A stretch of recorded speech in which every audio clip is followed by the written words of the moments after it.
Hey 7th graders, so today's lesson is cellular respiration modeling. You guys will be able to model how energy transfers through an ecosystem.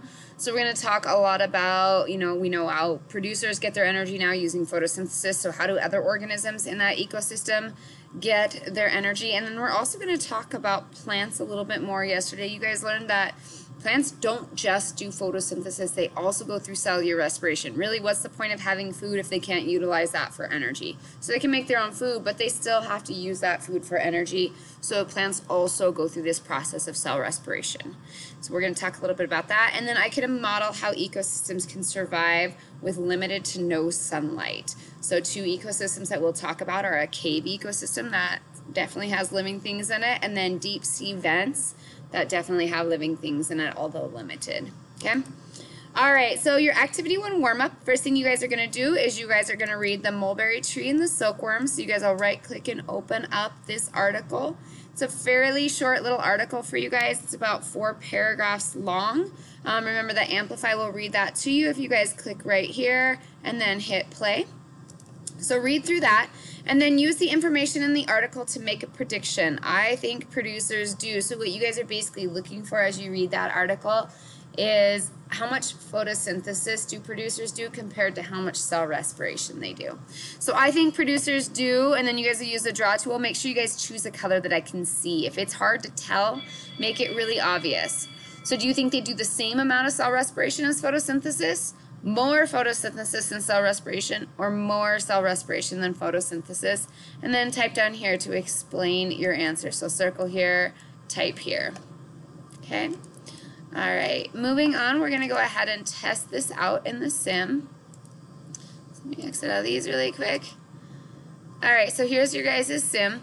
And the instructions tell you without making any changes, start the sim. Observe info view by pressing the I symbol and observe producer photosynthesis and compare it to cell respiration. So we're going to go ahead and hit play. And then down in the bottom left hand corner you guys will see this little information. And you guys will be able to look and say, alright, here's a producer. This is what we're looking at right now because we're just looking at photosynthesis compared to cell respiration.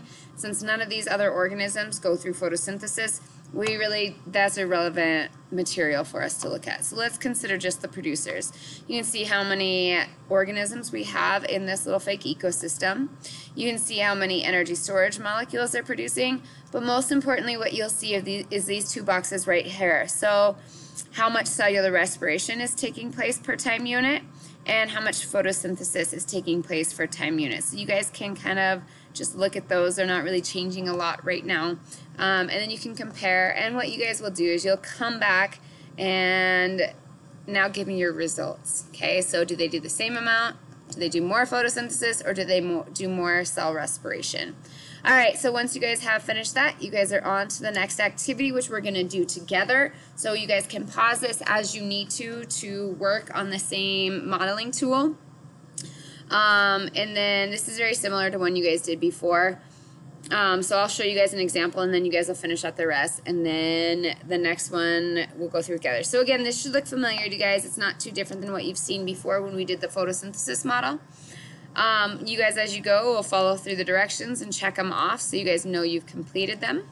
And I think I've corrected any errors that I had on the last time with not having oxygen or O2 labeled. Alright, so place the mitochondria on the plant leaves. Just like the plants have chloroplasts for photosynthesis, they also have mitochondria for cellular respiration. So again, plants can make their own food, but we eat our food for a specific reason, which is to get energy. So what's the purpose of a plant having food if they don't go through the same process to use that food for energy? Okay, so that process is cell respiration. So label with the term mitochondria. So let's go down to slide 6. You guys will notice that we did the same plant. I could have just as easy done an animal, a fungus, whatever the case is. They all do cell respiration. So this little guy over here is my mitochondria. So I would go ahead and click and place it. It is found in all the little cells of a plant just like chloroplast. So we're going to go ahead and throw that on the leaf, and then we're also going to drag the term mitochondria over there with it. Okay, so that's the first part of that, and then I could go back up and I could cross off the first one. Okay, the next one says match oxygen with the correct formula and picture, arranged correctly on or near the plant. So we know that a plant produces oxygen during photosynthesis, so there might be some latent oxygen inside the plant, but remember the plant has those little stomata on the leaves, so every time it brings in air as well, it also brings in oxygen aside from carbon dioxide. Okay, so we're going to go ahead and we're going to grab oxygen. So here's our oxygen molecule here. Here's our word oxygen. And finally, if we go back over, if you guys remember, the little black circle is a carbon atom. So this one's carbon dioxide because it's got carbon and 2 oxygens. That's the only one with a single carbon in it. And then that must mean these little red dots are oxygen. So we're looking for something that's just O2, just pure oxygen, just the red dots. So that's this little image right here. Okay? And because we're talking about cell respiration now, that plant is using oxygen from the air and oxygen that it produces in photosynthesis to go through cell respiration. So we're going to go ahead and draw an input arrow showing that the plant needs it for cell respiration. So again, remember you guys are doing cell respiration here. And like I said, this could be with any organism that's living. It's going to do something with energy, if you guys remember that from that 7 criteria. So cell respiration. And so like I said, I could have a human here, I could have a bacteria here. They all do something with energy and food. All right, so now we've got oxygen coming in. Same goes with a human, right? We breathe in oxygen, it goes to our muscles, and then we are able to break down the food that we eat that's also in our bloodstream and use those 2 objects to make carbon dioxide, which we breathe out. Water is the byproduct that usually generally stays in our cells. And then, of course, energy. We get to make energy for our muscles to work, for our nervous system to function, things like that. Okay, so we use energy absolutely everywhere in the body. Plants use it as well to grow, respond to their environment, reproduce, things like that. Okay? All right, so there's one thing for you guys. So think about the other thing that you guys need. Obviously, if you need oxygen, you also need food. So you guys are going to look for what our next item is that the plant needs. It's already stored up in the leaf, so maybe you guys kind of place it on the leaf and draw the arrow in. And then it produces a type of gas. We've already done oxygen, so what's the gas it produces? It produces water as a byproduct that stays generally in the cells. It doesn't really excrete that, but you guys will get a little water vapor come out in the form of a gas. And then finally, energy is the big thing that it produces. So make sure you guys do your arrows correctly as far as whether it's something the plant needs to go through cellular respiration or if it's something the plant produces to go through cellular respiration. All right, so we can check off our little oxygen pathway here. You guys can go through glucose, and then on the next slide, water, carbon dioxide, and then energy as well. All right, so once you guys have that model done, I'll check through that. Hopefully, after going through the photosynthesis one, this one's a little bit easier for you guys. Keep in mind that you're just doing the reverse process of photosynthesis. All right, so now this little modeling tool is called producing carbon dioxide. So how do organisms give off carbon dioxide? Make a model with a modeling tool that answers the investigative question.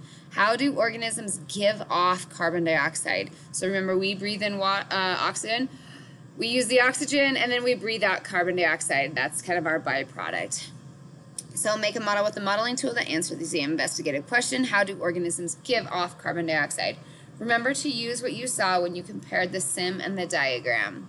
So in your model, show which organisms give off carbon dioxide and how this happens. If you guys need to, you guys can go back up to the sim and look which organisms are giving off carbon dioxide. Once you finish your model, press hand in the modeling tool. You guys won't actually do that. You guys will actually screenshot yours onto the next slide. And again, we're going to do this together, so you guys should all have the correct model. You can pause as you go to add what you need to your model and then keep playing and adding until we're all done. Then use your model to answer the question below. Where does carbon dioxide come from? So drag items from the ecosystem, matter, and matter categories into your model. That's your toolbar on the right-hand side. Add movement arrows to show how matter or energy moves through the ecosystem. And drag one or more process editors to your model. That's going to be key for our models. We can't make carbon dioxide if we don't have those processes included. Use them to show the process that gives off carbon dioxide.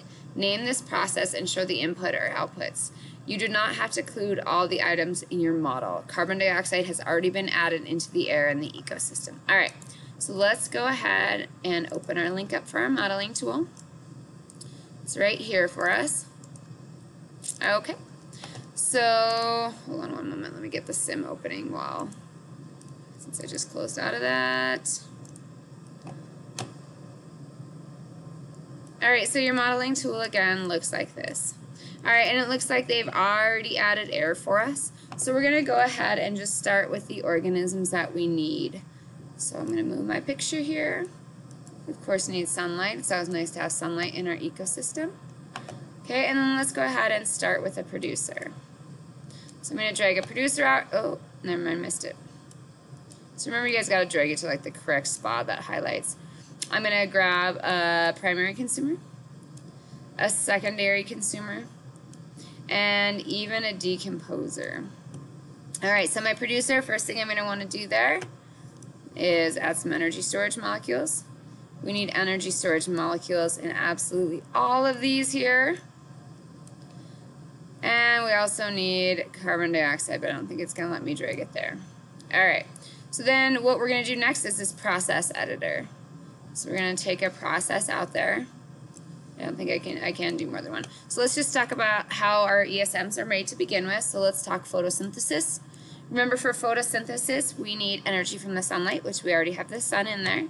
And we also need carbon dioxide, and that's going to help us produce our ESMs. Remember, we also need water here for our input, and we also have oxygen being produced here for our output. Okay, we can go ahead and hit close, and we can see that process of how do we make our energy storage molecules. Now let's talk about how that plant uses those energy storage molecules for energy. So again, our process is going to be cell respiration in this case. We're going to use energy storage molecules, and that's going to give us energy and carbon dioxide. So we will have carbon dioxide moving, moving into, trying to grab this arrow here, into our atmosphere from the plant, okay? Probably is not going to be very much. If you guys remember back to the warm-up, there's way less cell respiration going on than there is photosynthesis. All right, let's talk about then transferring energy. So our energy storage molecules move on from our producers to our primary consumers, and also from our primary consumers to our secondary, and then all over from dead matter. So we'll just go ahead and actually get rid of, we'll leave decomposers down here. Okay. Okay, I think they're connected now. Alright, perfect. Alright, let's talk about the process for the primary consumer. We're going to go ahead and drag that process editor out there. These do not want to click and drag happily. Alright, here we go. So let's go ahead and talk about this. We obviously won't be performing photosynthesis here because we're talking about a consumer. So let's talk about cell respiration. Again, these primary consumers eat our producers. Okay, they eat our plants, they're herbivores. So they get their energy from that herbivore. They can't obviously make it themselves. And so they're going to get their energy from another organism. So our input's going to be our energy storage molecule, and in the process we're going to produce carbon dioxide and energy. Remember that we would also bring in oxygen for our input, and we would also be making some water as well. Okay, so now that that process is added, let's look at the next one. We're going to drag another process editor out here. Okay, and again, we're going to talk about that same process of cell respiration, where again, these secondary consumers are eating our primary consumers, maybe even some plants, but mostly that. And then we are going to drag out some carbon dioxide and some energy. Okay, and even though our decomposers are technically getting their ESMs from multiple organisms, we also have that same process happening for them. They just do it externally. Remember that they digest their food outside of their body, but they still absorb the nutrients into their body, and then they can use cell respiration, the ESMs they just absorbed, and produce carbon dioxide and energy. Alright, so with that being said, we have carbon dioxide also coming in from our primary, our secondary, and our decomposers. So we're going to go ahead and grab some of these little arrows. We're going to connect them up.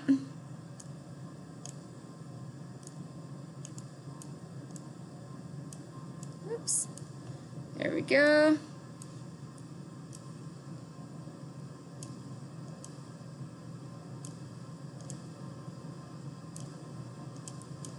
She really does not want to connect, does it? Okay, these arrows are probably the biggest pain in the butt in this modeling tool, but we're almost done. All right, good enough. So this kind of shows us where carbon dioxide in the air comes from, as we're looking at all of these organisms using carbon dioxide. We also can look at where carbon dioxide might be leaving. Oh no, where'd that little guy go? And since we do need carbon dioxide for for photosynthesis, we can also drag an arrow showing that we are using some carbon dioxide here for photosynthesis. Okay, and then you guys can also see the transfer of energy storage molecules through our ecosystem. And we could finally add one little last embellishment. We could use light here. We obviously need light for photosynthesis. So there we go. Okay, so that's your guys' model. You didn't necessarily need the light or the carbon dioxide coming in, but this does show us that carbon dioxide in our atmosphere is coming from the plants that are doing cell respiration, the primary consumers, secondary consumers, and decomposers that are also all doing cell respiration. So for this one, you guys need to screenshot. If you're using something other than a Chromebook, you guys can use your little snipping tool. You can either type in the search box below snipping tool, you can open the window, type in snipping tool, and then you just click and drag and copy and paste this into this next page of our slides. Or if you guys are using a Chromebook, you guys hit Control and Shift, and then if you look above the little 6 key, there's a little square with 2 or 3 lines next to it. If you hold down Control Shift and then click that button, then you guys can click drag, copy to clipboard, and then Control V, paste that image right here. So you guys should have pretty close to the same image that we just did together. Okay? All right, moving on to our last part, we're going to be looking at different ecosystems. Oh, no, sorry, one more thing. We're going to look at how to decrease different ways of lowering carbon dioxide in the atmosphere. So the first claim we're going to look at is a decrease in decomposers led to a decrease in carbon dioxide in the air. So this is pretty simple. I'm not going to go into great detail with you guys. Mainly you're just going to follow the directions for this and look to see if in fact decreasing your decomposers will also lower the amount of carbon dioxide. Okay, so open this in and run it in default settings for 20 time units. After 20 time units is up, and remember you guys can speed this up as well. Use the kill button to remove all of the decomposers. So if you guys are looking at your sim, oh good, mine didn't load. There it goes.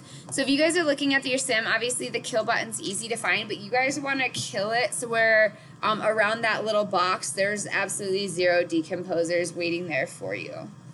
Okay, so after you guys have killed off everything else, you're going to open the graph. The graph is in the bottom left-hand corner right next to that eye we used earlier.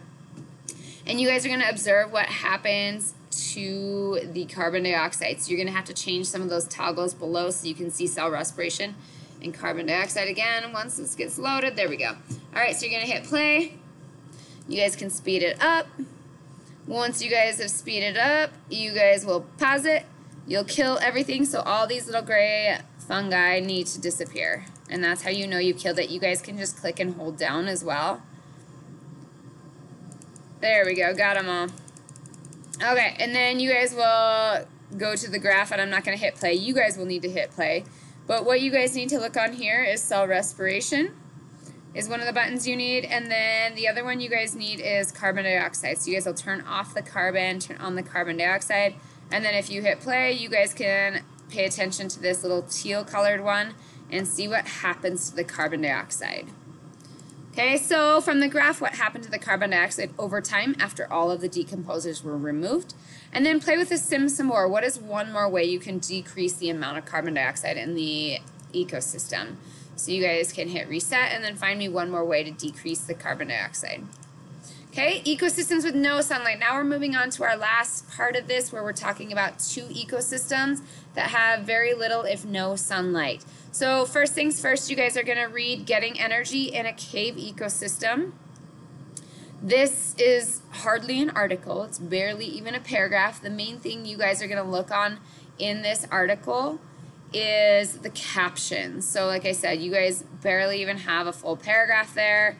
The rest of this article is looking at the pictures and reading the captions.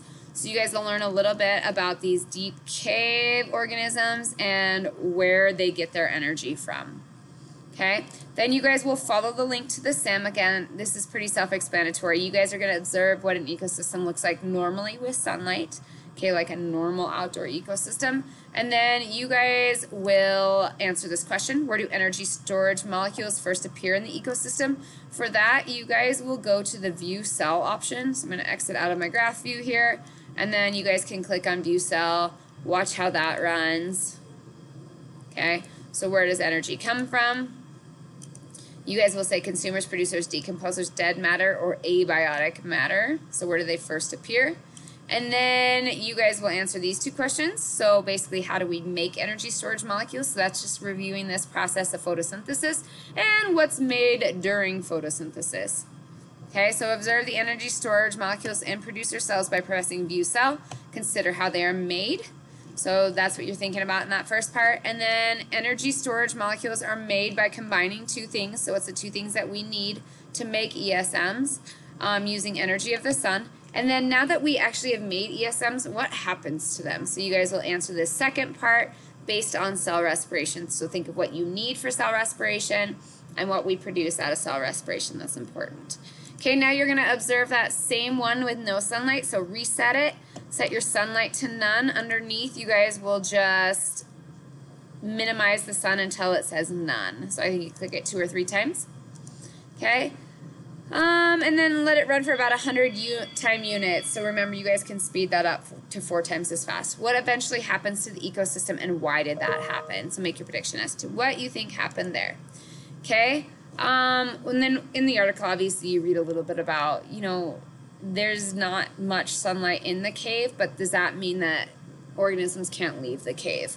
Okay, on the extreme other hand of this, we have deep sea vents where these organisms stay in that deep sea vent and there is 0 sunlight. Okay, so getting energy near a deep sea vent, short little article again, barely a paragraph. Mainly what you guys are looking at in this article again is the pictures and the captions to those pictures. Okay, so here's your short little article. It talks about what these organisms do when they have no access to sunlight at all. So we don't have bats leaving the cave. We don't have other organisms that are getting maybe a little bit of sunlight in the entrance to the cave. This is straight up, none of these organisms are going anywhere that has sunlight. Okay, so what do they do instead? Okay, so once you guys do that, you're going to investigate the sim. You're just going to start off with no sunlight at all, and you guys are going to watch for a while to eventually see what happens. And then answer the question, can the ecosystem survive without light? Why or why not? So according to the sim, can it survive without light? Okay, the sim ecosystem depends on photosynthesis for energy storage molecules. Again, that's just the sim. How would you change the sim to represent an ecosystem that depends on chemosynthesis? So you learn a little bit about chemosynthesis in that article, such as the one in the article. If needed, return to your article to review information about deep sea vents. So basically, photosynthesis is not the only answer as to how we originate ESMs. Okay, so you guys can go through and read. It's really interesting to see that there's other ways to do it, and these other organisms, even though they're very rare, have figured it out. So how have they figured it out? Okay, and then finally, once you're done with that, complete your wrap-up. Do you have any questions, yes or no? If yes, type them below. Obviously, if it's something preventing you from completing this, like you need help with the snipping tool or whatever, let me know and I can help you. And then 4, 3, 2, 1, how do you think you did? And great job today. Don't forget to hand this in, guys, and double check that you're done completely before you hand it in, and I will talk to you soon. Have a great day, guys.